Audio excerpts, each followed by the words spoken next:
ça tourne. Présentez-vous, bonjour, vous appelez? Bonjour, Nadège Couronné, secrétaire générale de l'UNSA Gironde.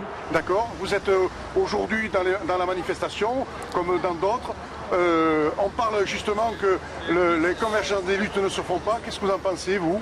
Aujourd'hui, on a choisi à 9 syndicats de faire une journée unitaire spéciale fonction publique pour être entendu sur la fonction publique, parce qu'il n'a pas été possible pour l'instant d'avoir une journée unitaire interprofessionnelle. Donc on va commencer par faire une manifestation unitaire fonction publique, et puis après on verra si, comme vous parlez de convergence des luttes, si elle est possible. Mais pour l'instant, on veut être entendable sur les revendications fonction publique. Ah d'accord, d'accord. Chacun met ses revendications sur la table pour le gouvernement. Pour l'instant, on a réussi à se mettre d'accord sur des revendications communes et unitaires aujourd'hui. Les routiers ont manifesté, pas longtemps, le gouvernement a cédé. Dommage, parce que s'ils étaient restés dans les convergences des luttes et dans les manifestations, je pense que le gouvernement aurait pu mieux reculer. Ils ont obtenu ce qu'ils voulaient. Est-ce que vous avez espoir d'obtenir, comme les routiers, ce que vous voulez? Écoutez, en tout cas, sinon on ne viendrait pas dans la rue aujourd'hui. Donc on veut faire entendre le message. On veut dire à M. Macron qu'il avait pris des engagements en tant que candidat à la présidentielle. Et on veut aujourd'hui qu'il les respecte et qu'il entende nos revendications. D'accord. Donc c'est pour ça que vous êtes dans la rue. Et si vos revendications ne sont pas obtenues, est-ce que la lutte va continuer? Écoutez, on décidera en intersyndical de la poursuite du mouvement, éventuellement d'élargir. Mais aujourd'hui, on sait déjà que par solidarité, des copains du privé viennent nous soutenir et sont avec nous dans la rue, même si ce ne sont pas leurs revendications, ils viennent nous soutenir. Ah mais ça c'est bien. Bien sûr. Ça veut dire que plus il y aura de monde, plus le gouvernement risquerait de faire marche arrière. Pourtant Macron ne veut pas, lui. C'est ce qu'on espère. C'est ce qu'on espère, sinon on ne serait pas dans la rue aujourd'hui. En tout cas, on veut faire entendre notre mécontentement. Message fort que vous avez à me faire passer. Écoutez, Monsieur Macron, respectez vos engagements de candidat à la présidentielle et faites en sorte que les fonctionnaires soient respectés, leur carrière revalorisée ainsi que leur salaire. D'accord, merci à vous, c'est gentil. Merci. Vous vous présentez, vous appelez? Oui, Alexandra Buve, je suis la coordinatrice départementale des services publics territoriaux. D'accord. Donc aujourd'hui, grande manifestation, tout le monde se met en grève, les hôpitaux, le service public, enfin tout le monde est dans la rue. À l'appel de tous les syndicats.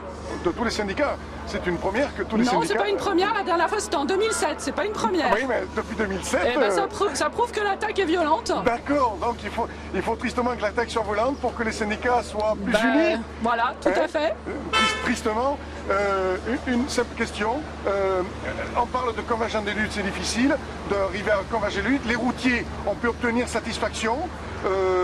Ils ont arrêté leur grève puisqu'ils ont... Non, alors ils ont arrêté leur grève, mais ils ont toujours maintenu leur appel pour que les camarades et les collègues routiers rejoignent les manifestations. D'accord, donc ils sont solidaires? Ils sont tout à fait solidaires avec nous, en tout cas à la CGT. Il n'y a pas de souci. À la CGT, les routiers ont maintenu leur appel à manifester avec les services publics aujourd'hui. Donc ils sont avec vous aujourd'hui dans la rue? Oui, tout à fait. Parce qu'il est vrai que comme ils ont négocié et qu'ils ont pu obtenir tout ce qu'ils voulaient, finalement, ils n'ont plus besoin de faire grève puisqu'ils ont obtenu ce qu'ils voulaient. Ah oui, mais c'est pas tout à fait la mentalité à la CGT. Nous, à la CGT, c'est pas parce qu'on obtient pour sa corporation qu'on arrête tout. On est solidaires avec les autres. D'accord, donc ça... Un message fort que vous avez envie de faire passer à ce gouvernement? Ah oui, tout à fait. Il faut qu'il arrête le démantèlement des services publics parce que bientôt, les usagers vont en pâtir. Alors, ils s'attaquent frontalement. C'est la première fois que ça arrive depuis extrêmement longtemps. C'est une véritable mise en coupe serrée des services publics. Alors, non seulement on s'attaque au salaire des fonctionnaires, ils vont plus être capables de vivre correctement avec un salaire décent, avec la hausse de la CSG, le gel du point d'indice. Et puis, en plus, il y a de la précarisation de plus en plus. Il y a une suppression des postes. Donc, au final, c'est les usagers qui vont en pâtir avec des services publics en diminution, à deux vitesses. Il y aura ceux qui auront les moyens de se payer des choses dans le privé, comme dans les hôpitaux, et puis il y aura les autres. Mais il y a aussi les cotisations que Macron veut baisser. Bon, cet argent qu'il enlève va aussi aux hôpitaux. Quelle cotisation? Il y a des cotisations qu'il envisage de supprimer pour augmenter le salaire. Mais quelque part par là. Mais le salaire des fonctionnaires, non, pour l'instant, il n'y a pas d'augmentation. Le salaire des fonctionnaires, il y a un gel du point d'indice. C'est-à-dire que nos salaires sont fixés par rapport au point d'indice. Il a été gelé pendant plus de 6 ans, on a fait des efforts. Notre salaire n'a pas augmenté. Brièvement, on nous l'a réaugmenté. Enfin, réaugmenté, non. On a redébloqué le point d'indice pendant 2 ans et aujourd'hui, à nouveau, on nous le rebloque. Ça veut dire que ça, plus l'augmentation de la CSG, on va encore pâtir. Il y a 5,4 millions de fonctionnaires en France et leur pouvoir d'achat va chuter lamentablement. Et alors, il nous promet, soi-disant, une prime pour compenser l'augmentation de la CSG. Mais en attendant, on n'a rien, on n'a pas de chiffres. Donc ça fait plusieurs années qu'on souffre financièrement dans la fonction publique et ça ne va pas aller en s'améliorant. D'accord. Et justement, en parlant de service public, l'hôpital public se dégrade considérablement. Oui, tout à fait. Les malades ont du mal à se soigner. Là aussi, c'est un grave problème. Alors qu'au début, ils devaient pouvoir se soigner, malheureusement. Alors oui, c'est un grave problème, mais on va vraiment arriver à un système à l'anglaise où il y aura un système privé. Les gens auront les moyens de payer pour avoir des locaux décents, pour avoir du personnel en nombre, pour avoir accès à des IRM. Et puis il y aura les autres qui seront dans le public parce qu'ils n'auront pas le choix financier, qui devront attendre des mois pour avoir un IRM, qui seront 12 par chambre. C'est ce qui nous promet, c'est ce qui va nous arriver. D'accord. Donc aujourd'hui, la lutte va continuer si vous n'obtenez pas satisfaction. C'est que le début là, je pense qu'on est très motivés chez les territoriaux, il n'y a aucun problème. Vous voyez, les 9 syndicats sont dans la rue, on n'est pas prêt de lâcher parce que là c'est catastrophique. Il faut que les usagers se rendent compte, si aujourd'hui on est dans la rue, c'est pour nos conditions d'emploi, mais c'est aussi pour le service public. D'accord, votre nom, vous le rappelez? Oui, Alexandra Buff. Merci Alexandra Buff, c'est gentil à vous. Au revoir. C'est super. Voilà, ça tourne. Présentez-vous, vous êtes Jean-Luc Denops, fonction publique, force ouvrière. D'accord, aujourd'hui, les syndicats sont unis, sont dans la rue. On ne peut pas dire que c'est une première, mais faut-il que le gouvernement mette la pression tellement forte que Macron a réussi à réunir les syndicats? Oui, tout à fait. Ça ne s'était pas vu depuis 10 ans, où toutes les fédérations de fonctionnaires défilent ensemble dans la rue. D'accord, donc les routiers ont obtenu satisfaction, la CGT dit qu'ils sont quand même aussi dans la rue. Qu'est-ce que vous en pensez? Ils ont obtenu satisfaction, mais est-ce qu'ils n'auraient pas dû... Enfin, le gouvernement a lâché, quoi, finalement. Oui, bon, le gouvernement a lâché, il faudra voir ça. C'est sur un seul secteur, mais ils n'ont pas lâché sur les ordonnances. Après, pour ce qui concerne la fonction publique, on a beaucoup de points de désaccord avec le gouvernement. D'accord. Donc aujourd'hui, beaucoup de médias parlent que l'union ne se fait pas, les convergences de lutte ne se font pas. Pour vous, qu'est-ce que vous pouvez dire sur ce sujet? Mais écoutez, on verra si l'union ne se fait pas. Pour l'instant, aujourd'hui, elle s'est faite sur des mots d'ordre simples, à savoir le pouvoir d'achat, la hausse de la CSG qui est à peine compensée, le jour de carence qui nous revient, et puis les suppressions d'emplois. Et enfin, le gros danger, c'est la suppression du point d'indice qui est à nous, fonction publique, pour le statut, notre référent sur les salaires unitaires sur les 3 fonctions publiques. Donc faire des points d'indice en fonction des fonctions publiques, c'est faire éclater le statut, etc. etc. Et se profile après, bien sûr, la réforme des retraites. Oui, ça c'est clair que ça va arriver. Voilà. Ça, malheureusement, on ne va pas y échapper. Les ordonnances Macron sont pour véritablement, soi-disant, améliorer les ordonnances. Mais bon, c'est des sacrées ordonnances qui nous met en place, malheureusement, en tous, retraités et salariés et fonctionnaires. Oui, tout à fait, oui. On s'attend à ce qu'elles soient déclinées dans la fonction publique, bien sûr. C'est le but, hein. D'accord. Et justement, l'hôpital public se dégrade considérablement. Oui, tout à fait. Et qu'est-ce qu'on peut dire? Pourquoi il n'y a pas une forte mobilisation pour que l'hôpital reste un service public qui n'est plus un service public, qui est devenu un service au service financier, puisqu'il faut que ça rapporte. Si ça ne rapporte pas, les malades n'ont rien à faire dans les hôpitaux publics. Ben écoutez, on verra à l'issue de cette journée. Pour la première fois, les médecins, les infirmières, tous se sont mobilisés à nos côtés pour manifester. Donc on verra bien à la fin de cette journée le taux de mobilisation. D'accord. Donc message fort, j'avais envie de le passer. Un message fort. J'avais envie de passer, non? Un message fort. J'entends pas. Bon, c'est bon. Vraiment, c'est impeccable, c'est dans la boîte. C'est bon. Allez-y, ça tourne. Alors présentez-nous. Alors bougez pas, restez là où vous êtes. Présentez-nous la santé, comment se porte la santé? Et la santé va se porter de plus en plus mal, puisque déjà pour travailler, on travaille dans des conditions de plus en plus difficiles. Oui. Donc aucune reconnaissance statutaire et le statut risque en plus d'être menacé. Quand on parle des fonctionnaires qui ont été augmentés par la prise d'échelon et compagnie, oui, mais grâce au PPCR qui s'est mis en place, où on n'a rien gagné dessus, plutôt pour certains on en perte. C'est sûr qu'on a eu une augmentation des salaires de base, mais si on regarde en bas de la fiche de paye, c'est la même chose puisqu'on nous le retient de notre côté, alors qu'on ne dise pas qu'on est des biens lotis, mais les gens qui travaillent à la santé souffrent de plus en plus parce qu'on nous demande de fournir toujours plus, mais avec des moyens qui seront de plus en plus moindres. Donc conclusion,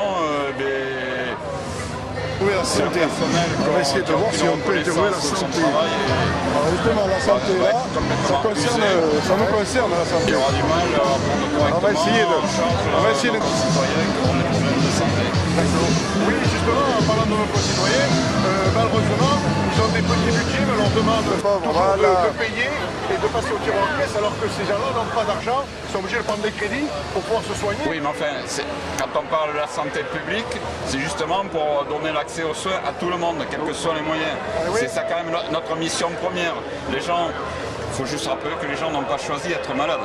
Oui, tout à fait. S'ils viennent à l'hôpital, c'est qu'ils ont un réel problème de santé. Et nous, on est là pour répondre à leurs problèmes de santé et à leur donner des conditions de prise en charge optimum. Mais maintenant, il faut que le personnel soit reconnu dans ce travail. Le personnel, j'englobe personnel médical, parce que là, c'est dur pour tout le monde. Les médecins, on leur demande beaucoup aussi. Il faut leur donner les moyens de pouvoir travailler dans les meilleures conditions, ce qui n'est pas toujours le cas. Voilà ce que je peux en dire. Votre nom, c'est Monsieur Humbert, secrétaire du syndicat FO Santé de l'hôpital de Libourne. Merci Monsieur Humbert, c'est gentil à vous. Loïc, bonjour.